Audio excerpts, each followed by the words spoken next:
Assalamualaikum warahmatullahi ta'ala wabarakatuh. Bismillahirrahmanirrahim. Alhamdulillahirabbil alamin wassalatu wassalam ala Rasulillah wa ala alihi wa sahbihi wa man walah. Bersama saya Piu Amin serta rakan penerbit motivasi pagi saya Puan Mazlina binti Ismail. Kami doakan agar tuan-tuan puan-puan rahmati Allah diberikan kebaikan, diberikan kebahagiaan dan diberikan rezeki yang melimpah ruah, supaya rezeki itu akan digunakan untuk kita menjadikan ia saham, satu pelaburan untuk kita melangkah masuk ke dalam syurga Allah Subhanahu Wa Taala.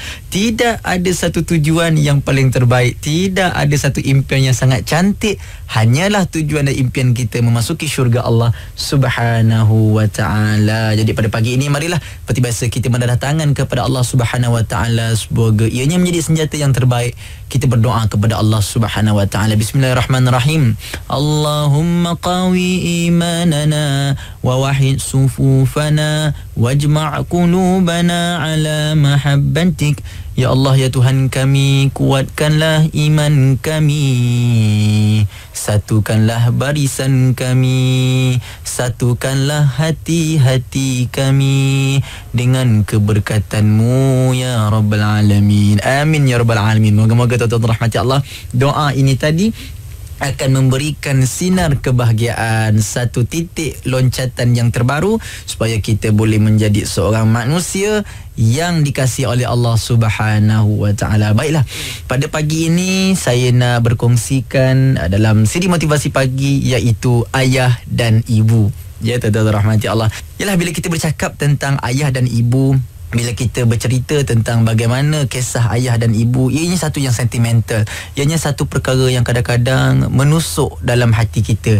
Sebab pesanan untuk kita memastikan ayah dan ibu ini ditaati, ayah dan ibu ini dipatuhi, bukanlah pesanan daripada manusia, bukan sekadar daripada Rasulullah sallallahu alaihi wasallam.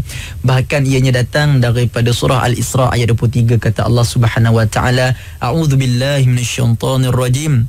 وَقَضَى رَبُّكَ أَلَّا تَعْبُدُوا إِلَّا إِيَّاهُ وَبِالْوَالِدَيْنِ إِحْسَانًا إِمَّا يَبْلُغَنَّ عِنْدَكَ الْكِبَرَ أَحَدَهُمَا أَوْ كِلَاهُمَا فَلَا تَقُلْ لَهُمَا أُفٍّ وَلَا تَنْهَرْهُمَا وَقُلْ لَهُمَا قَوْلًا كَرِيمًا. Tuan-tuan puan rahmati Allah, sadaqallahul azim.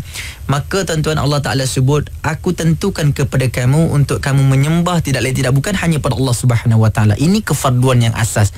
Jadi dalam ayat ini, dalam kefarduan ataupun basic sebagai seorang manusia kena sembah Allah yang satu, Allah Ta'ala letakkan satu lagi basic ataupun asas untuk memastikan kita ini manusia yang terpilih oleh Allah Subhanahu Wa Taala, dengan cara kita berlaku baik dengan mak dan ayah kita. Sebab itulah kadang-kadang kita ingat balik. Saya teringat masa kita kecil-kecil kan, kita pun teringat masa kita kecil-kecil, mak dan ayah kita lah bawa masuk kita dalam kereta. Kadang-kadang ayah kita ambil rotan, ayah kita nak pastikan kita pergi sekolah, ayah kita yang daftarkan kita masuk sekolah. Kadang-kadang pernah tak kita teringat satu ketika bila mana ayah kita yang berebut-rebut untuk mendaftarkan kita masuk dalam pertandingan mewarna.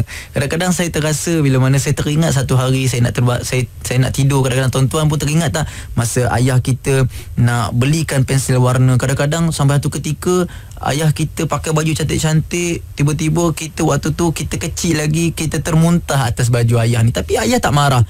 Ayah lap elok-elok. Ibu pun sama. Kadang-kadang ibu ni dia peluk kita elok-elok, dia bagi kita makan. Kadang-kadang ibu ada macam-macam masalah di rumah, dengan duit tak cukup ke, kadang-kadang yalah banyak harapan ataupun cita-cita yang ibu nak tu tak dapat. Sampai satu masa tiba-tiba kita pergi dekat restoran ke, kita menjerit, kita mengamuk. Tapi ibu dia ciri-ciri ibu ni, mak kita, dia akan tenangkan kita, dia akan pujuk kita. Itulah mak dan ayah. Yang mana kadang-kadang kita teringat tak, satu masa waktu kita kecil, kita teringat bagaimana mak dan ayah kita ni sangat-sangat menyayangi kita. Mak dan ayah kita ni sangat-sangat mencintai kita, dia jaga kita, dia peluk kita, dia cium pipi kita. Kadang-kadang waktu orang kutuk kita, orang keji kita, kadang-kadang satu hari waktu orang kata kita macam-macam, orang downkan kita, orang jatuhkan kita, siapa di belakang kita yang menjadi tulang kekuatan kalau bukan ibu dan ayah? Sebab itulah ibu dan ayah inilah yang menjadi lambang kehebatan seorang manusia. Kadang-kadang tuan-tuan, kita buat kereta ni, patutnya tadi ada lori zap boleh langgar kita punya kereta depan, ataupun kita buat motor ni depan ada lubang, tapi waktu tu kita terelak, ataupun ada benda-benda yang menyebabkan kita tak kena musibah tu, ataupun adalah benda-benda orang nak kenakan kita ni tak dapat naik pangkat, tiba-tiba naik pangkat. Itu satu miracle, satu keajaiban yang bukan sebenarnya keajaiban tu milik kita. Ianya datang daripada santunnya doa yang ditadah oleh seorang ibu. Ibu angkat tangan malam-malam. Mungkin kita sedang lena tidur, tapi ibu bangun malam-malam, ibu angkat tangan, ya Allah, Engkau berikan kebaikan kepada anakku, ya Allah, selamatkan dia daripada malapetaka, jauhkan dia daripada buruk sangka manusia. Ibu doakan kita 2 kali, 3 kali, 4 kali berbanding daripada ibu doa pasal diri dia. Ini kehebatan seorang ibu, tuan-tuan rahmati Allah. Sebab itulah kita, bila mana kita ada ibu, bila mana kita ada ayah hari ni, saya nak minta tuan-tuan kejap lagi, kalau sampai di pejabat, tuan-tuan ada di rumah, tuan-tuan pastikan kejap lagi kita tanya khabar. Saya nak tanya diri saya nak tanya semua tuan-tuan perempuan sidang pendengar IKIM yang dirahmati Allah siri. Motivasi pagi, bila last kita tanya khabar mak dan ayah kita? Mak dan ayah kita ni tuan-tuan, walaupun dia dah tua, walaupun dia dah sakit dan sebagainya, dia suka orang caring dengan dia. Sebab tu orang tua ni dia cepat touching. Kadang-kadang, alamak ayah ni, alamak itu tak boleh, ini tak boleh. Bukan sebab apa, sebab kita kurang bagi perhatian kepada dia. Waktu kita kecil tuan-tuan, dialah yang berikan perhatian sebaik mungkin pada kita. Balik kerja penat, dia dukung kita main kuda-kuda. Ingat tak tuan-tuan? Letakkan kita di belakang, ayah jadi kuda. Ayah dah penat dengan tali leher tak dibuka lagi, dengan bajunya yang masam, telefon masih berdering, ada banyak kerja tak selesai, tapi dia masih lagi layan kita. Dia suapkan makanan. Takkanlah hari ni tuan-tuan kita tak boleh nak tanya khabar dekat mak dan ayah kita. Sebab tu ambil telefon, kalau ada WhatsApp, kalau ada telefon, ada mesej, kalau boleh call terus, tanya mak apa khabar. Kalau mak kata kau ni buang terbiat ke apa, tanya aku khabar pagi-pagi tadi. Kau tanya aku ni, tadi kan kau dah jumpa aku. Biar tuan-tuan, biar, supaya amalan untuk kita caring dengan mak dan ayah kita ni akan berterusan. Tuan-tuan, antara yang kedua, tangan yang paling maknanya paling hebat, paling power dia punya, orang kata aura dia, apabila kita mencium tangan ibu dan ayah kita. Antaranya tangan pemimpin yang saleh, tangan para ulama. Tangan ibu dan ayah ni tuan-tuan rahmati Allah menggugurkan dosa kita. Kadang-kadang kita ni buat dosa kita tak sedar. Mak dan ayah kita tak kata pun dekat kita, kau ada buat dosa kat aku, kau ada buat sini kat aku. Tak ada. Tapi tuan-tuan rahmati Allah, dengan kita hulurkan tangan, tiap-tiap pagi kita cium, balik kerja, balik daripada sekolah, balik daripada universiti, kita tak capai telefon dulu, kita tak masuk bilik dulu, kita tak capai remote TV dulu, tapi kita capai tangan mak dan ayah kita, kita cium. Walaupun kita tak kata aku minta maaf, maafkan saya mak, maafkan Along mak, tapi itulah salah satu cara untuk dosa kita digugurkan oleh Allah Subhanahu Wa Taala. Tuan-tuan rahmati Allah, sebagai yang terakhir, yang ketiga, yang paling mudah, untuk bagaimana kita nak memastikan wabil walidaini ihsana, berlaku baik dengan mak dan ayah ini, dengan cara kita hadiahkan something. Sebab itu manusia ni dia suka reward. Kalau kita suka hadiah, kita suka reward, orang bagi, bos kita bagi kita hadiah, kita ada bawa kereta, tiba-tiba dekat tol ada orang bagi kodok ke, orang bagi donat ke, kita suka.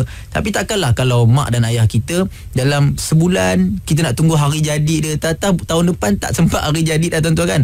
Jadi waktu yang ada ni kita berikan apa-apa yang murah-murah. Tak payahlah tunggu nak beli emas, kita bagi yang sikit-sikit, kita bagi makanan ke, kita beli handbag yang kecil-kecil ke, supaya mak kita rasa seronok, ayah kita rasa bahagia, sebab dia rasa diingati dan dihargai oleh anaknya sendiri. Jangan pula kita harapkan dekat adik-beradik kita yang seorang. Contohnya kita harap dekat ucu saja. Jadi Along sampai ke acik buat tak tahu. Ini tak boleh tuan-tuan rahmati Allah.